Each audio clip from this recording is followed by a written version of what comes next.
Okay, so once it starts boiling like this, you really do want to make sure you turn it. And I normally turn it off and just let the wax heat the rest, so we don't boil it out. Now we put water in there at the beginning. That's there to assist the layering that occurs, because wax floats to the top. Then you would have a layer of propolis and all the dirt and things that you just don't want to have in your clean wax. And under that is water. So not only does it assist when tipping it out of the containers, the water creates an air bubble or once you squeeze the water out, it creates air at the back, and it's easily tipped out. But it also certainly helps in the filtering process. So in the first round, because I would typically do this, 2 or 3 times to get good quality wax, but you don't need to, depending on what the application is. For cosmetics, then you probably do very, very fine mash and do at least 3 runs. But I'm not an expert in that area, so I wouldn't be able to tell you. But one other thing that's probably worth noting, see the different colours in the wax. There's yellow, dark brown, and completely white. Let me see if I can refocus that. There we go. So the white is actually the capping. The yellow is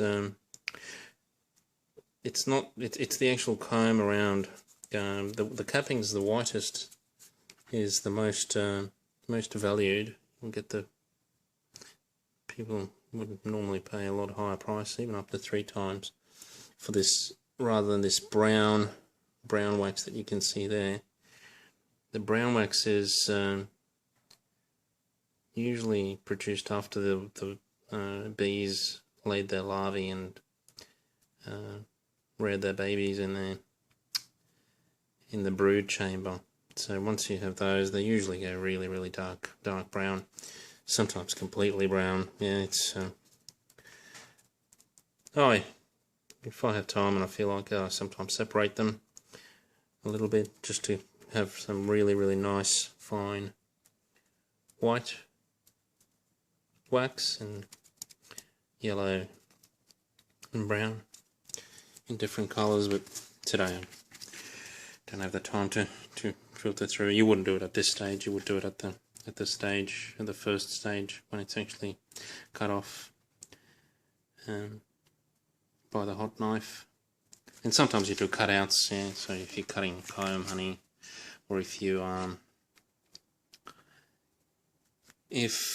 cleaning the frame and you want new foundation put in, which you probably should do, every at least a year, I say.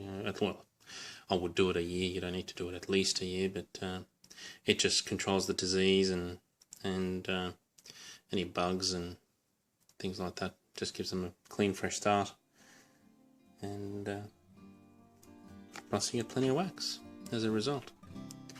Another interesting fact, though, is that I don't know. This is not my experience yet, but I've read is it takes about 20 kilos of honey to produce 1 kilo of wax. Or they need to consume 20 kilos of honey. So it's a lot of hard work for the bees. So we should really appreciate it when you're burning a real candle that's made from real beeswax, because you can certainly tell the difference from the artificial waxes that are available commercially nowadays. So anyway, as we're talking, it all melted. So that's very good. So I would grab the container at this stage. Now I'll try to juggle the camera whilst doing at least a little bit, and you just skim it off the top. as much as you can. It doesn't have to be all that much. But look at the lovely yellow wax underneath. If I'm doing a larger run, I'd tip this back into another, because there's half of that still wax. So if I have a big pile, I would put that into a separate batch and run that again.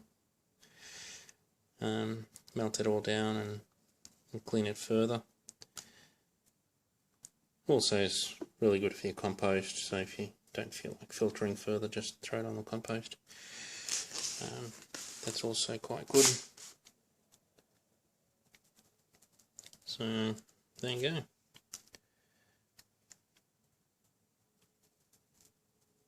go. One word of warning: don't keep any of this wax or anything at all exposed and left outside, because you will attract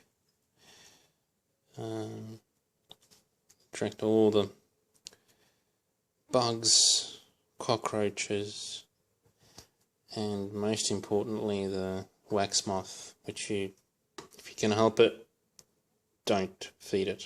Don't let it get a breeding ground around your beehives, around your home, or anywhere. They're not good, even though the bees, if it's a strong hive, will manage that situation quite well.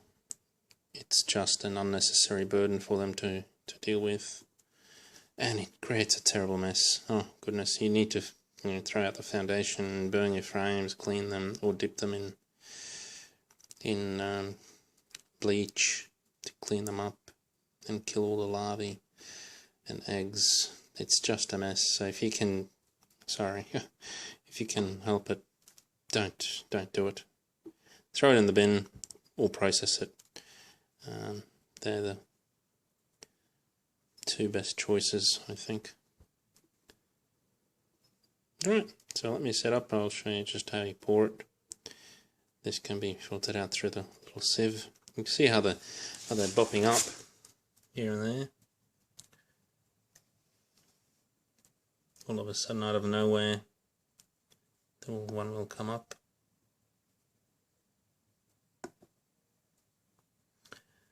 If you want to clean your tool, knife, etc., you just leave it in for a little bit, let it heat up, and it will slowly dissolve and you'll have a new coating of wax.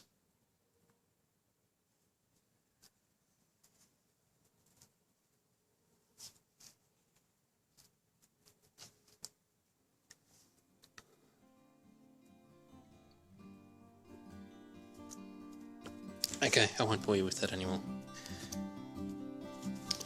Alright, so once you're happy, I'm sorry about that.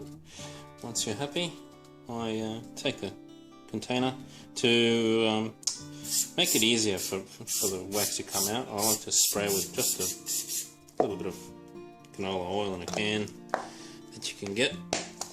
It seems to make it a little easier for it to slide out at the end of the process.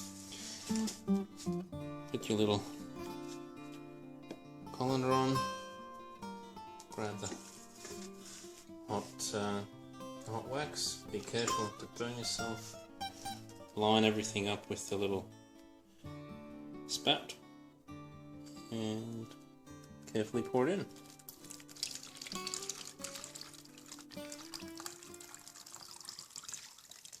I can see that the bottom is much clearer.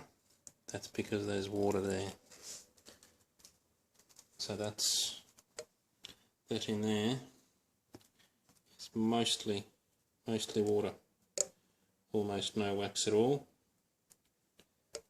All of the wax is now inside that little container. And here's all the scum that was left. Leaving it relatively clean, not totally. I'll show you that bit tomorrow. As it's slowly cooling throughout the evening, I'd come in and just scrape off the small bits that I can see with the knife that float up to the top, the bubbles, air bubbles, and just all the small bits that come up to make it nice and clean on top. And once that dries and solidifies and cools, you just saw a big bubble come up then, so perfect timing for me to pull that to the side and very carefully scrape it out. Now this is very, very small. I know this is quite labour intensive. It's very small production, very small filtering sort of process. Rather than using a rice cooker, you can of course use much larger containers, heating. One of the best sort of solutions that I'm tempted to try is the large 20 or 40 litre food heaters that you have, for your buffets underneath the pans with the steaming water. I've seen that in one of the videos. Geez, I wish I could remember his name. But it seemed to work really, really well to melt a large quantity of wax, and yeah, makes it a bit easier. You can do one batch rather than 4 small ones.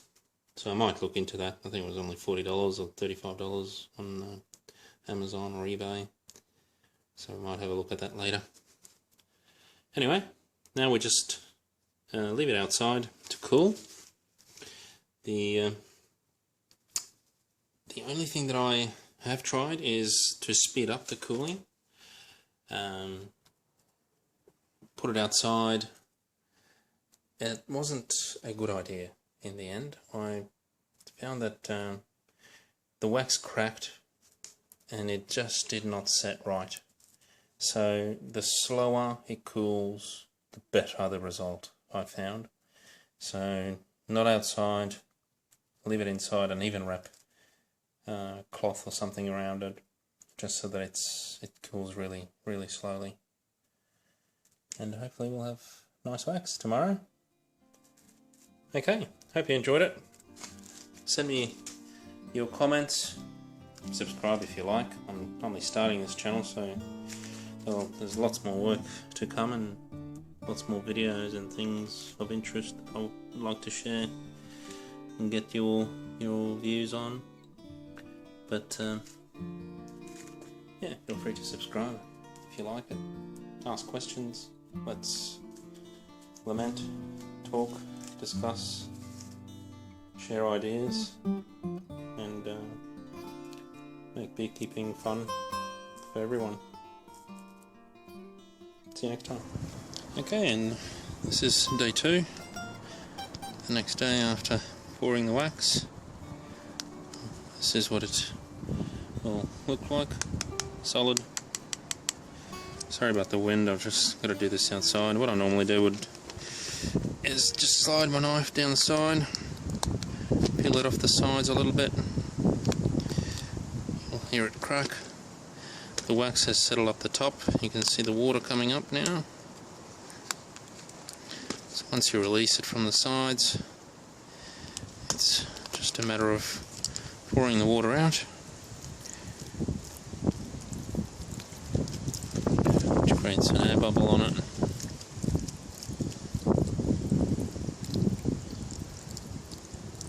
Then we just tap it on the rocks,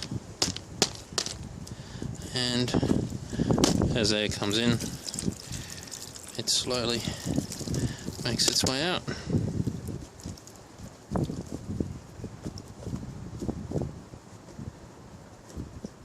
And there it is. Lovely, nice piece of wax. Now down the bottom you'll see that there's a bit of more of that dirt or propolis, really. That's what this is. So you can collect that if you like, you can use it. I tend not to. This would be probably, I don't know, 3rd grade or whatever they specify this as being. It's not refined propolis. We can have a look at that in some other video making some tinctures out of it. So that's that one. There's another one there, another one there, another one there. So that's 4 nice large blocks. See, some of them have the propolis like that. So you just easily cut that off, and you can do one more filtering, which is what I would probably do, and do it into one large 5 kilo or 10 kilo block, but not a necessity, because you can always break off the clean bit. This is all perfectly clean and smells absolutely wonderful. So I hope that helped.